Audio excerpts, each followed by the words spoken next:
கிறிஸ்துவுக்குள் அன்பான தேவனுடைய பிள்ளைகளே, இயேசுவின் நாமத்தில் அன்பின் வாழ்த்துக்கள். கர்த்தர் தாமே உங்களை ஆசீர்வதிப்பாராக. இன்று இயேசு கிறிஸ்துவின் கல்வாரி சிலுவையின் பாடுகளின் வெற்றியை உலகம் முழுவதும் கொண்டாடி கொண்டிருக்கிறோம். உலகம் முழுவதும் கொண்டாடுகிற ஒரு சிலுவையின் வெற்றி, நமக்கு கல்வாரி சிலுவையில் இயேசு கிறிஸ்து கொடுத்த வெற்றி. ஹல்லேலூயா. வெளிப்படுத்தல் 1:5-6 சொல்லப்படுகிறது, உண்மையுள்ள சாட்சியும் மரித்தோர்ந்து முதற் பிறந்தவரும் பூமியின் ராஜாக்களுக்கு அதிபதியுமாகிய இயேசு கிறிஸ்துவினாலும் உங்களுக்கு கிருபையும் சமாதானம் உண்டாவதாக.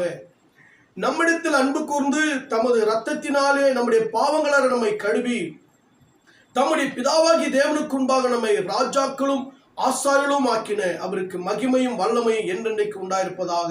ஆமென். ஹல்லேலூயா.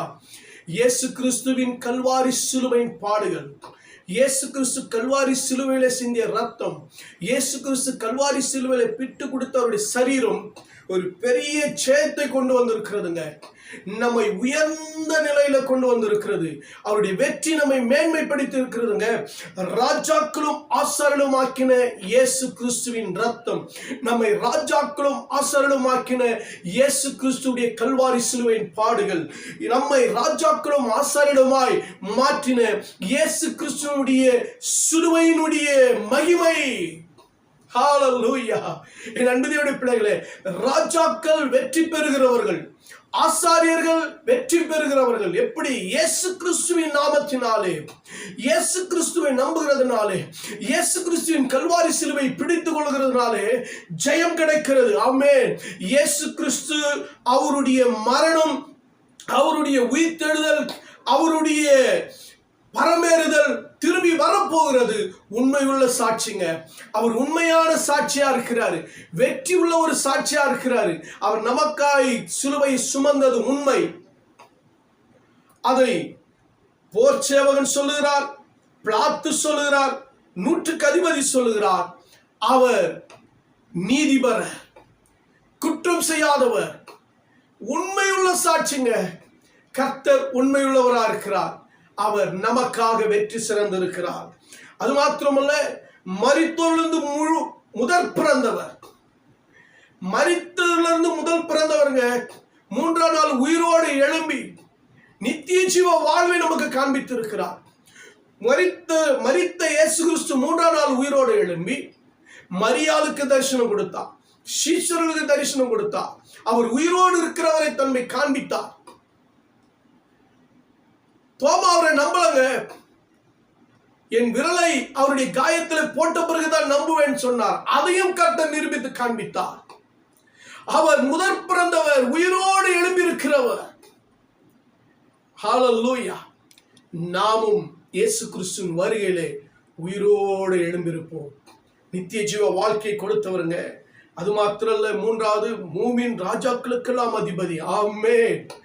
அவர்தான் அதிபதி, அவர்தான் ராஜாதி ராஜா, அவர்தான் உயர்ந்தவர். பிலிப்பியர் 2ஆம் அதிகாரத்தில் சொல்லப்பட்டிருக்கிறது, எல்லா நாமத்துக்கும் மேலாக, எல்லா அதிகாரங்களுக்கும் மேலாக அதிபதியாய் உயர்த்தப்பட்டிருக்கிறார், வெற்றி சிறந்தவராய் உயர்த்தப்பட்டிருக்கிறார். ஹல்லேலூயா. என் அன்பு தேவனுடைய பிள்ளைகளே, சிலுவை ஒரு அவமானம் தான். ஆனால் அது இயேசு கிறிஸ்து அதை ஒரு பெரிய திட்டமாக, நோக்கமாக அதை தன் வாழ்க்கையில் எடுத்துக்கொண்டு ஒவ்வொரு மனிதனுடைய வாழ்க்கையிலும் வெற்றியை கொடுக்க வேண்டும் என்பதற்காக அவமானத்தை சுமந்தார், சகித்தார். சிலுவை ஒரு தோல்விதான். ஆனால் தோல்வியை கர்த்தர் நம்முடைய வாழ்க்கையில் இருக்கிற தோல்வியை ஜெயிக்கும்படிக்கு இயேசு கிறிஸ்து கல்வாரி சிலுவையில வெற்றி சிறந்தாருங்க. ஆமென். ஹல்லேலூயா. சிலுவை ஒரு வெட்கம், ஆனால் அது நித்திய மகிழ்ச்சி நமக்கு கொடுத்திருக்கிறது. சிலுவை ஒரு பாரம், சுமை, ஆனால் அது நம்முடைய வருத்தங்களை, நம்முடைய பாரங்களை நீக்கி நம்மை மீட்டெடுத்து நம்மை விடுதலையாக்கி இருக்கிறங்க இயேசு கிறிஸ்துவின் சிலுவை. இயேசு கிறிஸ்துவாலே தான் இன்றைக்கு மீட்கப்பட்டு ரட்சிக்கப்பட்டு நாம் சுகமாய் வாழ்ந்து கொண்டிருக்கிறோம். அதே போல சிலுவை நமக்கு ஒரு பாடத்தை கற்றுக் கொடுக்கிறது. சிலுவை ஒரு அனுபவத்தை கற்றுக் கொடுக்கிறது. ஏனென்றால் இயேசு கிறிஸ்து எப்படி பாடுகளை ஏற்றுக்கொண்டாரோ, அவர் எப்படி நம்முடைய பாவங்களை, அக்கிரமங்களை, சாபங்களை சுமந்து கொண்டாரோ, அப்படியே நாமும் மற்றவர்களை சுமந்து கொள்ள வேண்டும். மற்றவருடைய பாவங்களை, பாரங்களை, கண்ணீரை சுமந்து ஜெபத்திலே தாங்கி நம்மால் முடிந்த உதவிகளை செய்து அவர்களை விடுதலை பெற வேண்டும். கொடுக்க வேண்டுங்க, விடுதலை கொடுக்கணுங்க. அதுதான் நமக்கு ஒரு பெரிய அனுபவம். இயேசு கிறிஸ்து கற்றுக் கொடுத்தார். இயேசு கிறிஸ்து நமக்கு ஒரு முன்மாதிரிங்க. அவரை பின்பற்றி நாம் அநேகருக்கு ஆசீர்வாதமா இருப்போம். அது மாத்திரம் இல்ல, சிலுவை சுமக்கிறது ஒரு நுகம்தான். ஆனால் எவ்வளவு சுமக்கிறோமோ அவ்வளவு உயர்ந்து விடுவோம். எவ்வளவு பாரங்களை சுமக்கிறோமோ, வருத்தங்களை சுமக்கிறோமோ, அவ்வளவு நம்மளுக்கு உயர்ந்த ஸ்தானத்தை கர்த்தர் கொடுத்துருவாருங்க. அல்லேலூயா. சிலுவை பிசாசினுடைய அவனுடைய கிரியைகளை அழிக்க ஒரு வெற்றி சிறந்த இயேசு கிறிஸ்துவினுடைய ஒரு சின்னமா இருக்கிறது. சிலுவை பிசாசின் கிரியைகளை அழிக்கப்பட தேவைப்பட்ட ஒரு ஆயுதம். சிலுவைதான் பிசாசின் கிரியைகளை அழிக்க இயேசு கிறிஸ்து ரத்தம் சிந்தி அதை ஆயுதமாய் கையில் எடுத்துக்கொண்டார். இன்றைக்கு நம்முடைய வாழ்க்கையில கல்வாரி சிலுவையை கையில் எடுப்போம், ஆயுதமாய் எடுப்போம், போர் ஆயுதங்களை எடுப்போம். என் அன்பு தேவனுடைய பிள்ளைகளை, ஜெபங்களை எடுப்போம், சத்தியங்களை எடுப்போம், இயேசு கிறிஸ்துவின் நாமத்தை எடுப்போம். அதனால் நாம் வெற்றி பெறும். ஹல்லேலூயா, ஹல்லேலூயா.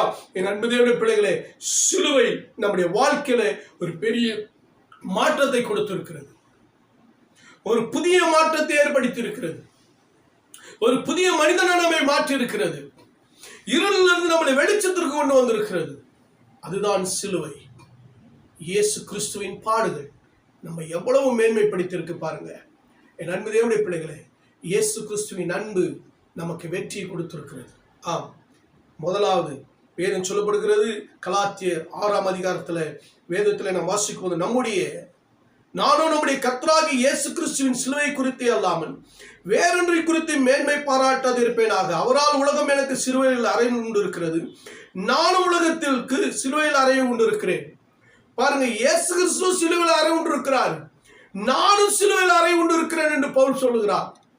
இதுதாங்க மேன்மை. இயேசு கிறிஸ்து நம்முடைய வாழ்க்கையில நமக்கு கொடுத்த மேன்மை என்ன தெரியுமா? சிலுவையின் வெற்றியின் மேன்மைங்க. சிலுவையால் கொடுக்கப்பட்ட வெற்றியின் மேன்மை. சிலுவையில் அடிபடும் பொழுது, சிலுவையை மேன்மை பாராட்டும் பொழுது, சிலுவையை குறித்து நாம் பேசும் பொழுது நம்முடைய வாழ்க்கையில மேன்மை உண்டாகிறது. சிலுவை குறித்த சத்தியங்கள் நமக்கு முக்கியங்க. இயேசு கிறிஸ்து நம்மை மேன்மைப்படுத்தும்படி அவர் தன்னைத்தான் தாழ்த்தினார். தன்னை தாழ்த்தினபடினால்தான் அவர் உயர்த்தப்பட்டார், மேன்மையை கண்டார். இன்றைக்கு கர்த்தர் உன்னை மேன்மைப்படுத்த விரும்புகிறார். என் அன்பு அநேக பாடுகளை, உபத்திரவங்களை, தாழ்ந்து கிடக்கிற உன்னை கர்த்தர் உயர்த்த விரும்புகிறார், உன்னை மேன்மைப்படுத்த விரும்புகிறாருங்க. உங்களுடைய வாழ்க்கையில நீங்க இதுவரைக்கும் கண்டிராத ஒரு மேன்மை நீங்க காணணும்னா இயேசு கிறிஸ்துவின் சிலுவையை நீங்கள் பிடித்து நடங்க.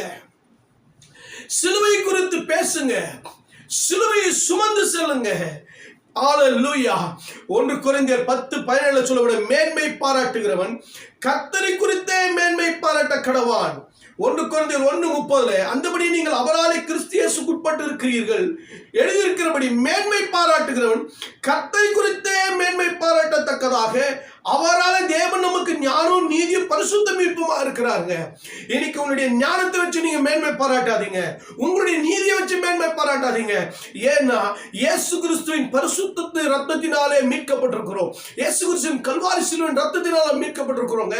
அந்த மீட்பை பத்தி பேசி, அவருடைய பரிசுத்தத்தை பேசி, அவர் நமக்கு கொடுத்த ஞானத்தின் நீதியும் அவர் கொடுத்த அபிஷேகத்தை குறித்து பேசுங்க, சத்தியத்தை குறித்து பேசுங்க. உங்களை புகழாதீங்க, சபையில உங்களை புகழாதீங்க, மற்றவர்களை சபையில புகழாதீங்க, பெருமை பாராட்டாதீங்க. உங்களுடைய பெருமை ஒரு நாள் உங்களை கவிழ்த்து விடுங்க, கவிழ்த்து விடும். ஒரு நாள் உங்களுடைய வாழ்க்கையில நீங்கள் விழுந்து போய் விடுவீர்கள். நேபுகாத்நேச்சர் பெருமையாய் பேசினார் தேவனுக்கு விரோதமாய். 7 காலங்கள் மிருகத்தை போல வாழ்ந்தார். என் அன்பு தேவனுடைய பிள்ளைகளே, பெருமை ஒரு மனிதனை அழிக்குங்க. ஆனால் கர்த்தரை குறித்து மேன்மை பாராட்டி பாருங்க, கர்த்தரை குறித்து மேன்மை பாராட்டுங்க. அதுதான் நம்முடைய வாழ்க்கையில ஒரு உயர்ந்த இடத்துல கொண்டு வந்து நிறுத்தும். அல்லேலூயா. எபேசியர் 1:19-20 வரைக்கும் நீங்க வாசித்து பாருங்க. என் அன்பு தேவனுடைய பிள்ளைகளே, அவர் பாருங்க, எல்லா துறைத்தனங்களும், அதிகாரங்களும், வல்லமைகளுக்கும், கர்த்தத்துவத்துக்கும் இம்மையிலே மாத்திரமல்ல மறுமையிலும் பேர் பெற்றிருக்கும் எல்லா நாமத்துக்கும் மேலாக அவர் உயர்ந்திருக்கத்தக்கதாக அவரை உன்னதங்களில் தம்முடைய வலது பராட்சியில் உட்கார்ம்படி செய்து எல்லாவற்றையும் அவருடைய பாதங்களுக்கு கீழ்ப்படுத்தி எல்லாவற்றாலும் நிரப்புவருடைய நிறைவான சரீரமாகிய சபைக்கு அவரை எல்லாவற்றுக்கும் மேலாக தலைவராக தந்தருளினார். நமக்கு மேல தலைவர் ஒருத்தர் இருக்கிறாருங்க. சபையாக, எஜமானராக, ஆண்டவராக, இரட்சகராக, மீட்பராக இயேசு கிறிஸ்து இருக்கிறார். அவரை தான் மேன்மைப்படுத்தி பேசணும். ஊழியத்துல, வேலை செய்யற இடங்கள்ல, குடும்பத்துல யாரும் பெருமையா பேசாதீங்க. கர்த்தரை மாத்திரம் பெருமைப்படுத்தி பேசுங்க. கர்த்தர் உங்களுடைய வாழ்க்கையை மேன்மையாய் உயர்த்துவார். வெற்றியான மேன்மை கிடைக்குங்க. வெற்றியான மேன்மை கிடைக்கும். இரண்டாவது, எபிரேயர் 12:2 வாசித்து பாருங்க. அவர் தமக்கு முன்பாக வைத்திருந்த சந்தோஷத்தின் பொருட்டு அவமானத்தை எண்ணாமல் சிலுவை சகித்து தேவனுடைய சிங்காசனத்தின் வலது பரிசிலே வீற்றிருக்கிறார். ஆகையால் நீங்கள் இளைப்புள்ளவர்களாய் உங்கள் ஆத்துமாக்களில் சோர்ந்து போகாதபடிக்கு தமக்கு விரோதமாய் பாவியால் செய்யப்பட்ட விதமான விரோதிகளை சகித்து அவரை நினைத்துக் கொள்ளுங்கள். இயேசு கிறிஸ்துவை நினைத்துக் கொள்ளுங்க. பாடுகள் நேரங்கள்ல, சோதனை நேரங்கள்ல, போராட்டங்கள் நேரங்கள்ல, துன்பங்கள் நேரங்கள்ல, கலங்கி போகிற நேரங்கள்ல, பயம் வரும் பொழுது இயேசுவை நினைத்துக் கொள்ளுங்க. இவ்வளவான விபரீதங்களை சகித்துக் கொண்டாருங்க. ஏன் தெரியுமா? அவருக்கு சிங்காசனம் இருக்கிறது, உயர்வு இருக்கிறது, நல்ல உயர்வு இருக்குங்க, நல்ல சந்தோஷம் இருக்கு. இயேசு கிறிஸ்துவின் பாடுகள், இயேசு கிறிஸ்துவின் சகிப்புத்தன்மை சிலுவையிலே உயர்ந்த வெற்றியை கொடுத்தது. இன்றைக்கு உங்கள் வாழ்க்கையில் இருக்கிற பாடுகள் உயர்ந்த வெற்றியை கொடுக்க போகிறது. ஹல்லேலூயா. சிலுவை உனக்கு உயர்ந்த வெற்றியை கொடுக்கும். பிலிப்பியர் 2:4-10 நீங்க வாசித்து பாருங்க. இயேசு கிறிஸ்து சகித்து கொண்டபடினாலே எல்லாவற்றுக்கும் மேலாக உயர்த்தப்பட்டார். எல்லாவற்றுக்கும் மேலாக உயர்த்தப்பட்டாருங்க. அடுத்த வேதம் சொல்லப்பட்டிருக்கிறது. ரோமர் 6:7 நீங்கள் வாசித்து பார்த்தீங்கன்னா, இனி நாம் பாவத்துக்கு ஊழியம் செய்யாதபடிக்கு பாவ சரீரம் ஒழிந்து போகும் பொருட்டாக நம்முடைய பழைய மனுஷன் அவரோடு கூட சிலுவையில் அறையப்பட்டது என்று அறிந்திருக்கிறோம். மரித்தவன் பாவத்துக்கு நீங்கி விடுதலையாக்கப்பட்டிருக்கிறான். 2 கொரிந்தியர் 3:5-17 இப்படி இருக்க ஒருவன் கிறிஸ்துக்குள் இருந்தால் புதிய சிஷ்யா இருக்கிறான். பழையவைகள் ஒழிந்து போயின, எல்லாம் புதிதாயின. சிலுவையில் அறையப்பட்ட பழைய மனுஷன், சிலுவையிலே நமக்கு கிடைத்த வெற்றியாய் கிடைத்த புதிய மனிதன். ஆமென் என்பதே பிள்ளைகளே, பழைய மனுஷனையும் அவன் பாவத்திற்கு நாம் ஊழியம் செய்து கொண்டிருந்தோம். இயேசு கிறிஸ்துவின் சிலுவையின் வெற்றி, கல்வாரி சிலுவையின் வெற்றி நம்முடைய வாழ்க்கையில புதிய சிருஷ்டியாக, புதிய மனுஷனாக மாற்றி இருக்கிறார். அப்ப பழைய சிருஷ்டி முடிந்து போயிட்டு, பழைய வாழ்க்கை முடிஞ்சு போயிட்டு, முந்தின பாவங்கள், அசுத்தங்கள் எல்லாம் நீங்கி போகிறது. அப்ப நாம் புதிய மனுஷனாய் மாறுகிறோம். கொலோசியர் 3:1-10 வரைக்கும் நீங்க வாசித்து பாருங்க. நமக்குள்ள இருக்கிற அந்த பாவ அசுத்தங்கள் எல்லாவற்றையும் எடுத்து போடணும். ரோமர் 8 மாம்சத்தின் கிரிகளை அழிக்கணும். ஆவில நிரம்பி இப்படி அழிச்சோம்னா நாம் சிருஷ்டித்தவர்களுக்குரிய சாயலுக்கோப்பாய் பூரண அறிவடையும்படிக்கு புதிதாக்கப்பட்ட புதிய மனுஷனை தரித்து கொண்டிருக்கிறீர்களே. அப்ப நாம் தரித்து கொண்டிருக்கிறோம். புதிய சாயலாக, புதிய மனுஷனாக, கிறிஸ்துவின் சாயலாக, கிறிஸ்துவனுடையவர்களாக இருக்கிறோம். புதிதான ஆவியுள்ளவர்களாக, மெய்யான நீதியிலும் பரிசுத்தத்திலும் தேவனுடைய சாயலாக சிருஷ்டிக்கப்பட்டிருக்கிறோம். அப்ப தேவனுடைய சாயலை நாம் தரித்து கொள்ளுங்க. எபேசியர் 4:20-32 வரைக்கும் நீங்க வாசித்து பாருங்க. தேவனுடைய சாயலை தரித்து பழைய சுபாவம், பழைய பாவம், பழைய கிரியைகள், பழைய குணங்கள், இல்லையா கோபம், மூர்க்கம் எல்லாத்தையும் எடுத்து போடுங்க. கர்த்தர் சொல்றாரு, வாழ்க்கையில நினைத்து பார்க்க முடியாத பழையதவைகள் எல்லாம் புதிதாக்கி ஒரு புதிய வெற்றியை கொடுத்து, புதிய காரியங்களை செய்து, புதிய எண்ணெயால் அபிஷேகம் பண்ணி, புது கிருபைகளை தந்து உன் வாழ்க்கை புதிதாய் கட்டப்படுங்க. கிறிஸ்து இயேசுவின் சிலுவை மூலமாய் உன் வாழ்க்கை புதிதாய் கட்டப்படும். ஹல்லேலூயா, ஹல்லேலூயா, ஹல்லேலூயா. என் அன்பு தேவனுடைய பிள்ளைகளே, அடுத்த வேதம் சொல்லப்பட்டிருக்கிறது. என் அன்பு தேவனுடைய பிள்ளைகளே, சிலுவை ஒரு பலன்.